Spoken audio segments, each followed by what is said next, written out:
Right, we'll start again. Oh, hello. A bloody bobble hat's molting already. Right, the Thames. Now, the situation is this. When you get to Brentford, Brentford? Yes, Brentford. You go, I'll tell you what, I think it's because I'm seeing myself on vid. No, being very serious now. Yeah. Um, when you get to Brentford, the best thing for you to do is to moor up well before the lock. Okay, have a walk to the first lock because when you get on the Thames, it's all automatic. There should be lock keepers on every locks, so you don't have to do anything. But on the first occasion we were at Brentford, there wasn't anybody around.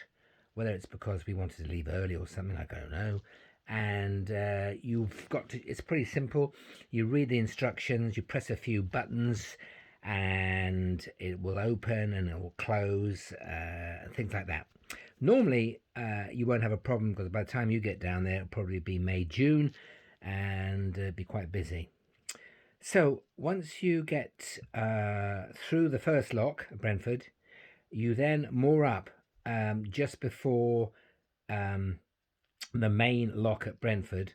It's quite difficult actually because it's to moor up before the lock before you get on the Thames. It's quite high up, so it's a bit awkward.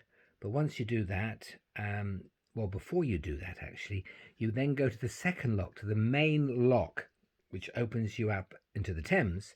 Have quick chats with the guy in the lock and say, look, I want to go tomorrow. What's the best time with the tide and everything? I know you're going on the non-tidal Thames, but they've got to get the right flow of the tide for you to go. So they'll tell you what time to be ready to go into the lock. And then when you get into the lock, they'll inspect your boat, and yourselves. What you need to do, whether you don't wear them all the way around, it's up to you. But certainly when you leave Brentford lock, you have to have your life jackets on to show that you've got life jackets. And you must have an anchor. Now, if you haven't got an anchor already, the best thing to do is to ring up a chandler's. You'll probably have to give the weight of your boat and tell them what it is, so they give you the right anchor for your wide beam. Because if you have to chuck it over in an emergency, you want to be able to, the anchor's got to be that sort of heavy to stop the boat. Okay, so you need so you've got to show that. So you put the rope over the dolly. We put our anchor at the starboard. No, the stern. The stern, the back of the boat, not the bow. We put the rope round the dolly of the stern. The anchor is then rested on the stern, which the not not at the side of the boat or anything, inside the stern. So when the lock keeper checks your boat to show that you've got life jackets on, you have an anchor that's ready to be thrown in if an emergency, and oh yes, a radio. You need actually, just hang on a sec.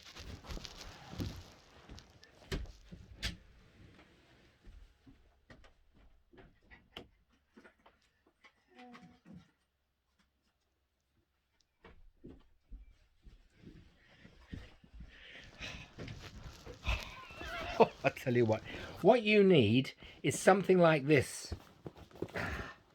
Can you read that? Okay.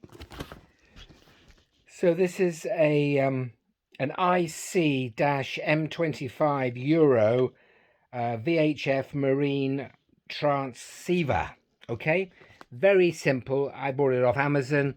I don't know how much it was now, 40 or 50 quid. And you only got to press about one or two buttons. And anyway, they want to see that, okay, at Brentford to make sure you have a VHF radio. So if you get in emergencies, you can call for help. All right? So that's an anchor.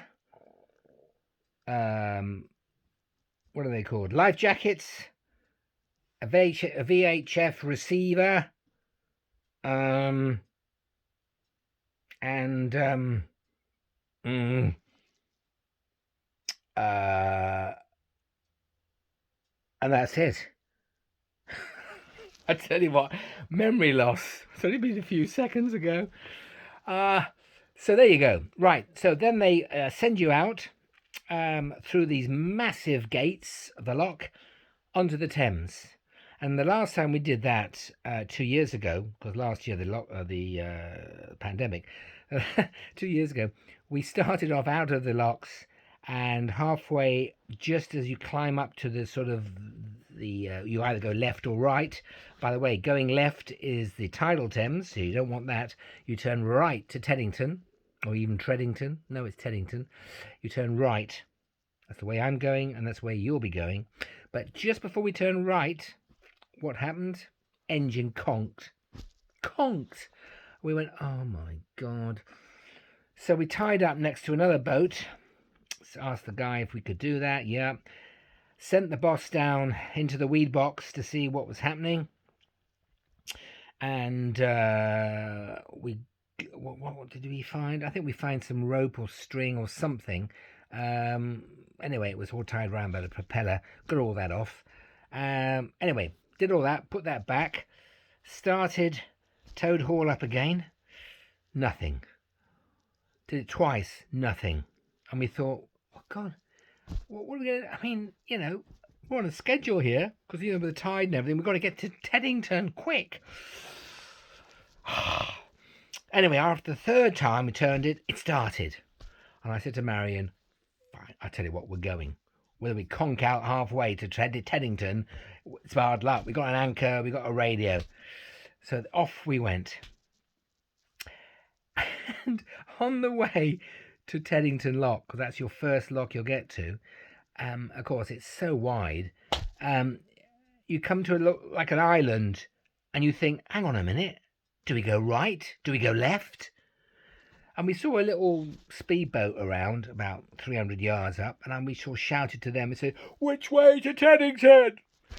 I mean, they must have thought, here we are on the Thames, and we don't even know where we're going. They said, left, you're going left. So we went left, but we did realise that when you come to these little islands in the middle, and there's an entrance going right and left, you can in fact go right, because it's not a dead end. You actually end up in the same part of the Thames as you go round. Oh God, I tell you what. So anyway, we did that, and we belted. I mean, you're supposed to take, I don't know, between Brentford and Teddington, I don't know how long they want you, 50 minutes? I think we did it in about half an hour. We really motored, which actually was a bit stupid, really. But then we got to Teddington, and those locks in Teddington, I mean, there's about two, but you go to the one, actually, which one do you go to? I think it's the one on the left. You'll see people coming in and out. And it's the light system. Read up about that. I guess red means stop and green says go, but I've got to read up about it. But it's all light system. And when they tell you to go in, it's flash the lights and you go in. And I'll tell you what you do need. First of all, you need large fenders. Well, actually, no, you can't. If you put the fenders on, they'll just drop off. It's when you're mooring, but I'll come to that in a minute. God, am I boring you yet? Anyway, so when you get to Teddington, massive lock. I mean, when you go in and you look up, you're like a matchbox. It's incredible. And of course, all these cruisers are around as well. Gym palaces, I call them. So there you are, and you don't do anything. You just stay put. They tell you where to go, either on the left or the right, but you must have longer ropes. I don't know what the measurements are, but if you've got the standard ropes that we had when we had the boats built, it's no good for the Thames. You need to get longer ones.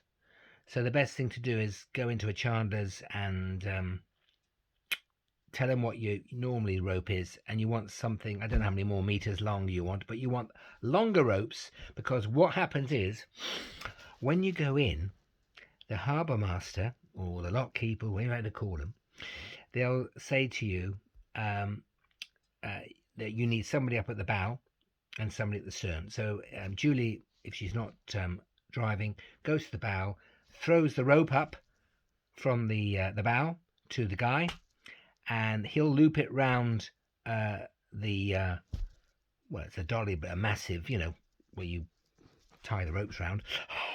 I'm not technical, am I? And then he'll rush down the back to the stern, and he'll say to you, Colin, if you're driving, chuck us the rope from the back of the dolly there, and then he'll put that round the loop, round the whatever you call them, and you just hang on to them. So there's Julie hanging onto the rope, you're hanging onto the rope, because then, of course, the water goes up and down, and you go up and down and all that business, and you've just got probably only about, hang on, that much left, even on the big rope, you're hanging on. And then when it lifts up, you don't have to get out of the boat. You can just give yourself a little lasso round, get the rope back, and then you're off. Oh, I tell you what. And then your next stop is whatever it is. I don't know if it's Shepperton or whatever, but we're going on that side as well. There are other little things. Oh, by the way, when you go through their bridges, or the arches, the bridges, if you see a big cross, red cross, you don't go through that section. You go through the section that's lit up. I guess it would be a green light or something. I can't quite remember. But if it's a red cross, you don't go through there. Yeah. Wax. What else do you need to go? Well, you just carry on. So you don't have to do anything with the locks.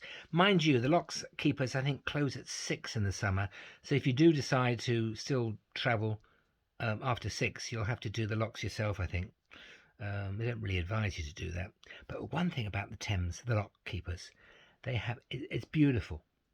They have they're sponsored some plant company, and the flowers around the locks area is absolutely beautiful. It really is. There's not a bit of paper or anything. It's manicured to death. And they're all great, the lock keepers. And even if it's your first time, they make you feel welcome. And it's not sort of, get on with it. We want you out. No, they're fine. As long as you've got your on the window there, your license and everything, because they'll always take a note of that to make sure you have a license. That's another story, because we were stopped once because we didn't have something on the window, and they told me to get out, go into the office. They had to bring up the Canal and River Trust. They didn't know anything about us, actually, which is stupid, because of course we were paid up and everything, and eventually it was all right. But I think he was bored stiff. He just wanted to, do something, making sure that he was, the man in charge. What other things are going on? Well, that's it really. As I say, we want to try and get to Oxford and then turn round. I don't know, you can turn round somewhere past Oxford. I'm not too sure. You can't go too far. I think you might be able to get to Lechlade actually, or somewhere like that. Anyway, but that's it. You'll have great fun. We will meet up, whatever. Now, when are we going? But because of the COVID, for the second jabs, we oh god, haven't got much hair left. It's all the worry, Yeah. Anyway, what's I saying? Oh, yes, Oxford. Yeah. So I've just had my second jab yesterday. Because it's Sunday today. Yeah. And Marion's due about the week commencing the 3rd of May, which I think is that, day holiday, May bank holiday, somewhere that week, hopefully. Because once she's had that, we're going to be off. Oh, yes. So, and we're not going to be quite like you, taking our time, because we want to get down to the Thames and then relax. So, where we did the first year we just took our time and enjoyed the sights. We know all the sights now and everything. We'd much rather do that on the way back, but we just want to get down there. Now, Marion, unfortunately, 2 years ago, as she was the lock queen, she did about 17 locks in a day, and it was far too much, and some of them are pretty heavy. So she had sort of sorted her shoulder out and whatever. So we got one of these new windlasses, the ones that well, you can do the normal winding, but this one is the pump action. Oh yes, a bit slower, but it's better on the old shoulder. Well, you've got to remember how to do it now. I tell you what, when you don't go out for 6 months, you tend to lose sort of how to do things. So that's what we're going to do. So we'll probably be down in Brentford or the Thames before you. It doesn't matter because we're going to take our time. And even if we have to stop for a couple of days for you to catch up, well, great. We'll do that because Windsor's fantastic, great. Shepperton, Marlow, Maidenhead, it's all lovely. So we've all stopped there before. So as I say, we'll catch up with one another, and we'll have a good time. We'll have a wee drinky and a wee chat, because I'm sure by then we can sort of mingle a little bit closer together. Oh yes. All right. Well, it's been very good talking to you both, and I'm sure there's lots of other things I could be talking to you about, but that perhaps is for the next time. And I'm very sorry, Colin, that you had all that trouble with your things and everything, and and I'm Julie. I mean, you should be having your second jab even before Colin, because you're on the vulnerable stakes. I mean, I think that's pretty bad. So I hope everything goes well. Okay, I'll let you get on and enjoy the sunshine. Bye for now.